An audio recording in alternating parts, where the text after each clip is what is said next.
Jessica Catlin. I am old. I'm 42 years old.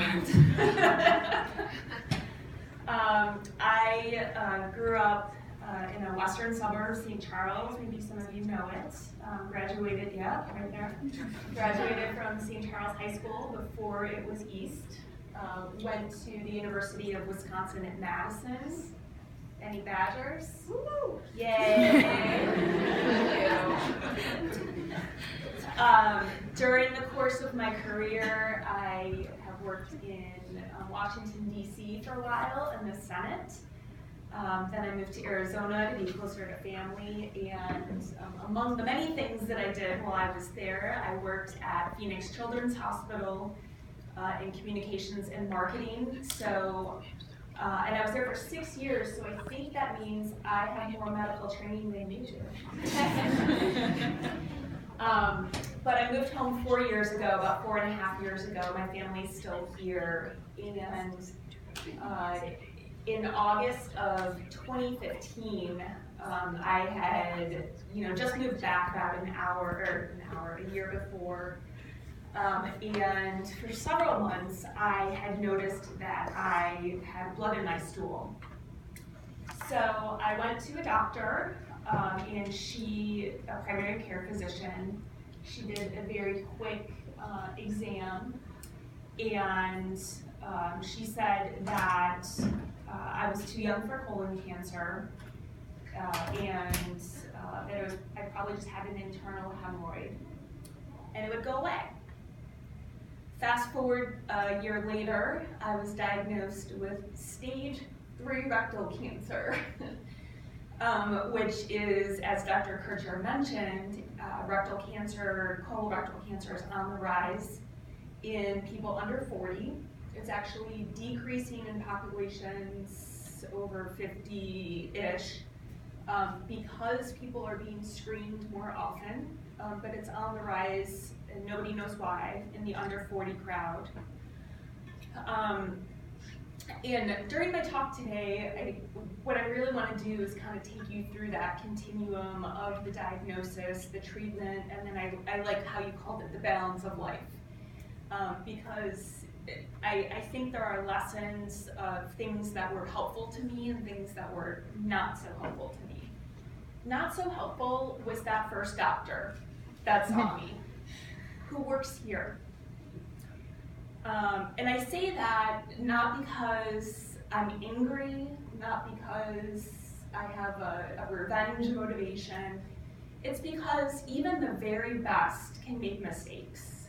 And I think it's really, really important to stay curious, to listen to your patients, and to expect the unexpected. And I'll throw in a non-hemonc story here, just because we marked, and I get emotional every time I talk about this, but yesterday we marked the 1-year anniversary of the passing of my cousin, who was 26, and he passed from a very rare disease called amyloidosis. It's hard to say. When he was 26 years old last year. That is a disease, I think it's like endocrine or something, that is mostly prevalent in age 55 to 60. And the doctors at the Mayo Clinic said it was the worst case they'd ever seen. And if they had caught it, there's an anchor on NBC5 News, his name is Rob Stafford. He had the same disease. They caught his early enough because he's in the target age group. But Joe, they didn't. So just stay curious, stay humble, and listen to your patients, because that part is helpful, listening. So after I was diagnosed in July of 2016, my course of treatment went like this. Actually, the first thing I want to mention, which was helpful, was that by the time I went in to meet with the doctor, the GI physician who did my colonoscopy, she had already set up appointments with medical oncology, that was Dr. Kircher, radiation oncology, Dr. Hayes, and a surgeon, colorectal surgeon, Dr. Mike McGee. And so by the time I came in, there was a plan. And that was the most amazing thing, because when you're never prepared to get that news. And so at that point, all I had to do was follow the plan.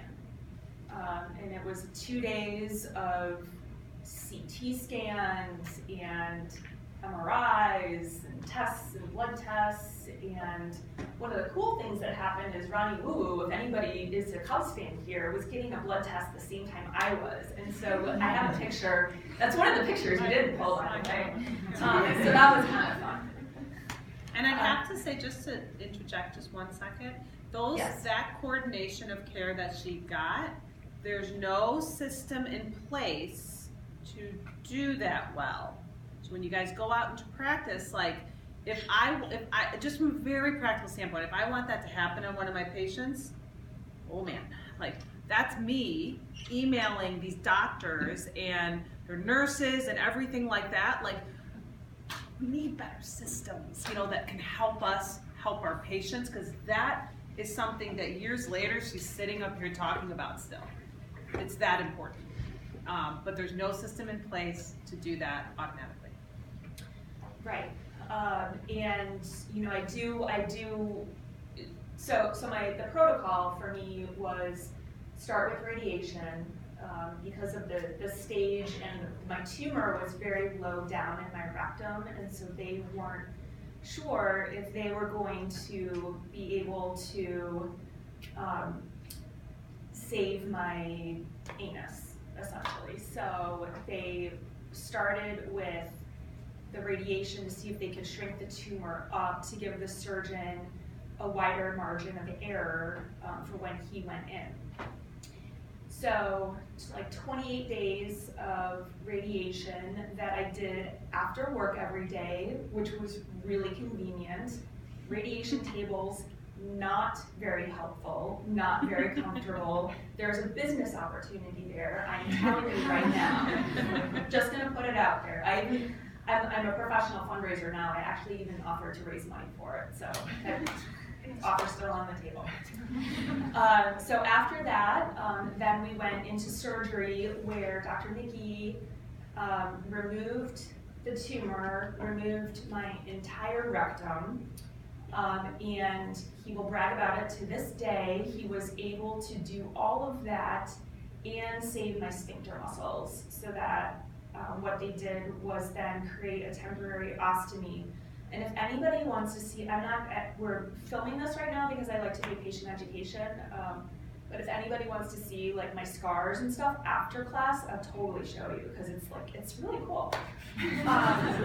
So I came out, I went into that surgery not knowing if I was going to have a permanent ostomy or a temporary one.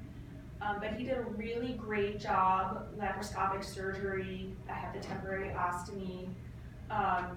That was all super helpful, wonderful job. The hospital here is the Cadillac model, so I have, every faith in the world that part of my amazing outcome is because of the quality of care that exists here. Again, I worked in a children's hospital for 6 years. I know the difference between a private room versus a shared room, patient-centered care versus churn,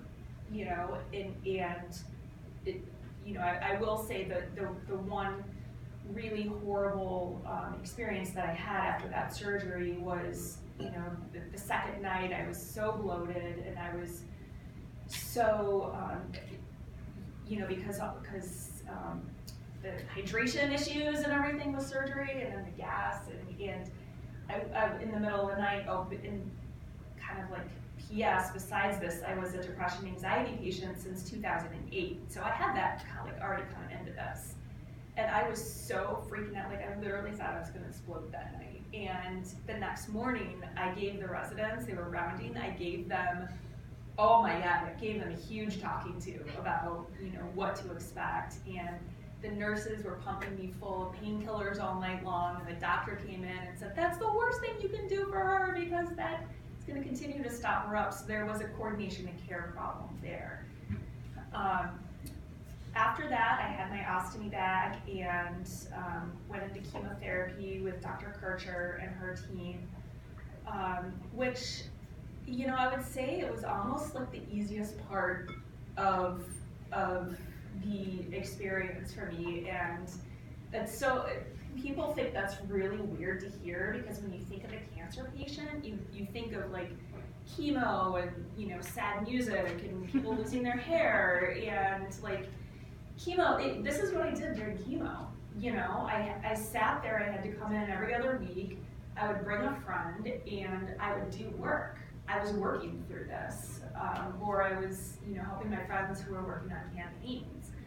And part of, you know, what made that experience, again, on the helpful side again, was every time I was uncomfortable, I let my care team know, Dr. Kircher's team know. I mean, they actually helped me out a lot when I was going through radiation.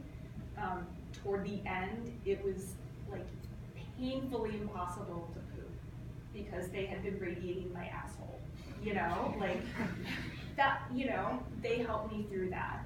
You know, with chemo, I got really dehydrated. They helped me through that. Nausea, they helped me through that. Super helpful. So yeah, so that was kind of like, that was really kind of the easiest portion. I also want to say, I forgot to mention this when I was talking about my radiation, but the hardest part there, in addition to, you know, I thought I was going to get radiation burns on my butt, but they actually were like right here in the front of my body, which was kind of surprising. And the doctor had me on fentanyl. You probably heard of it, right? Coming off fentanyl was one of the hardest things I've ever done my entire life, and gave me a huge appreciation for the opioid crisis in this country. I mean, I am like an educated, self-aware yogi, and I had a hard time coming off this drug. It's no wonder that, you know, people are addicted to it. So anyway, after chemo, I went in for my reversal surgery, and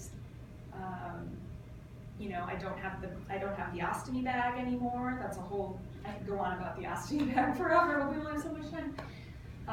And now, you know, I have a digestive system with no rectum, and so now I'm in this balance of life phase where I'm going through my checkups. I do have neuropathy problems, which have impacted my yoga practice, but I fight through it. No rectum makes eating and traveling and walking something that I have to be incredibly thoughtful about every single day. And I often forget when I'm in new situations that I had to run out just right then because I had to go, you know, and you gotta go when you gotta go, you know, and it's a part of my new reality, and I have to plan meetings around it. I have to plan my meals around it when I eat. But as Dr. Kircher was going through that circle of, you know, all the different aspects of a patient aftercare, I will say the one that that the medical team really did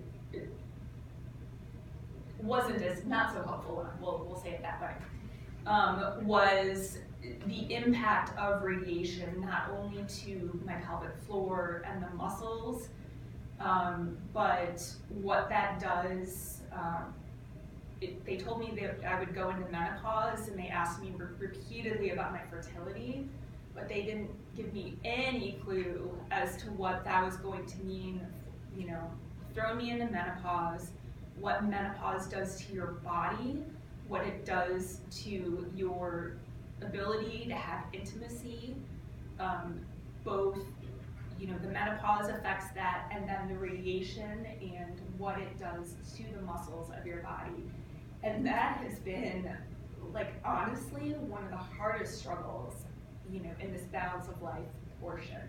And so if I had, you know, another ask of you, in addition to please don't dismiss a young person with an old person's disease. It's, you know, please start talking about these other survivorship things, because it's, you know, that impacts not just me, but other people in my life. And it's, you know, you can do stuff about it, you know, and I think if I would have known it earlier, I probably wouldn't be struggling as much with it as I am. So that is really all I had prepared. Thank you so much for listening. I'm happy to take questions. I think we're like over time already. I'm sorry. It's her fault.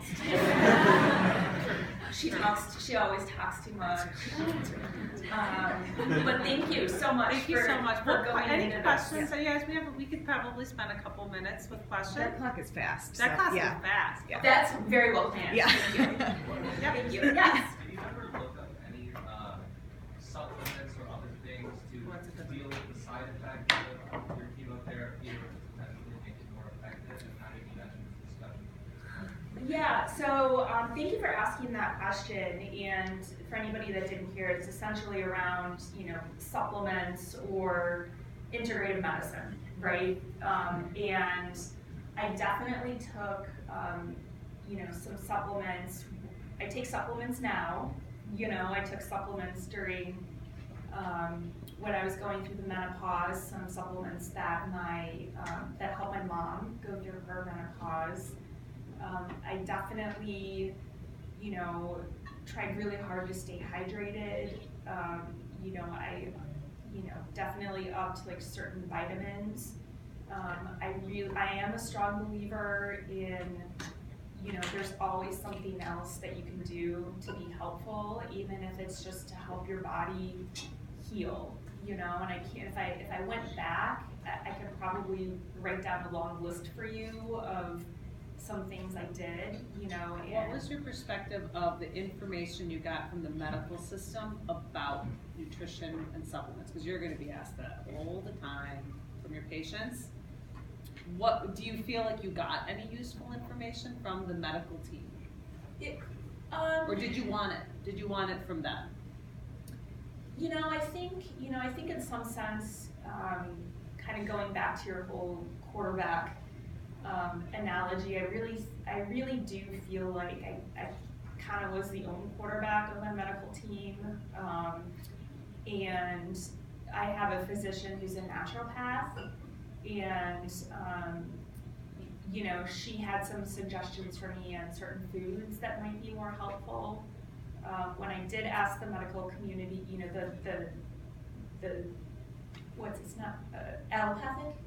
allopathic medical community. Yes. Well, and Dr. Hayes. Yeah. You know, the medical, we just don't have great data, and we're so data driven that I think that's a very unmet need for patients. Is they want to know what they want, any data that exists on supplements, nutrition, things like that. I think it's a really unmet need for our patients, especially with cancer. Yeah, and I think that, you know, there's definitely things that help, but ultimately, it's like such a personalized thing. You know, I mean, there's a lot of things they told me to do that, you know, weren't helpful, and there were things, you know, that were like, stay away from broccoli, and I ate broccoli the whole time. You know, so, you know. Any other questions? Others? Yes. How was the fertility discussion approach, and was it helpful or So, the doctor, Dr. McGee, hi Dr. McGee, I love you. He's writing this picture on a whiteboard with, those are my parents, that's my sister, that's my cat, Billy. I almost brought him today because he was my emotional support animal through this whole thing. He's writing on the whiteboard about the two different outcomes I'm going to have, I could potentially have with surgery. One is if he's able to save my sphincter and I have a temporary ostomy. One is if he can't save my sphincter and I have a permanent ostomy bag. And then he goes, and by the way, have you thought about whether you want to have children? And I was like, why is that relevant? And he said, well, this is going to kill your ovaries, and so if you want to have kids, we need to know right now if you want to freeze your eggs. And so I'm sitting there in a room with my mom and my dad having a conversation about whether I want to have children. And like, I will never forget, like, I literally, so this is she's me right now, okay? So she's sitting up here, and I just like, my dad was standing right next to me, and we just like grabbed hands, and we were both like, oh. And, you know, ultimately I decided not to freeze my eggs because it was not something that I ever felt like really strongly about, and I just wanted to get to the cancer healing, you know? But I know some people that went the other way, but it was just maybe not presented in the best way, but you know, that's not his job. His job is to cut out the cancer, and he did an amazing job at that. So, you know, but then it was, again, you know, every time you know, radiation, you have to sign papers, you know, this is gonna make you infertile, da da da da da. Okay, well, you know, please tell me how it's gonna affect my sex life too. That would have been helpful. Yes? Yes. So, do you have, was there a psychiatrist or a psychologist part of this? Could you repeat the question? Yes. So the question was your psychologist, psychiatrist part of this team? And one of the wonderful and super important parts of a comprehensive cancer center is that they have specialists on board for this. And I actually, at this point, I was just managing my medication with my PCP because I've been on the same mix for years and years and years. But as soon as I got the diagnosis, I did go in and meet with the psychiatrist and the psychologist at the cancer center, who were both kind of like, you're proactively coming to me to talk about, you know, what's going on. Like, you're fine, get out of here. You know, like, you have a good support system, you're gonna be okay, you know, and I was, and that was like the least of my worries, right, during this whole time. But, you know, it's super important, and I can do, if you wanna have me back, I can do a whole nother lecture on anxiety and depression. Happy to do that as well. We don't talk about that enough. Anything else? You guys just want to see my scars? Thank you so much for, I think, Jess, for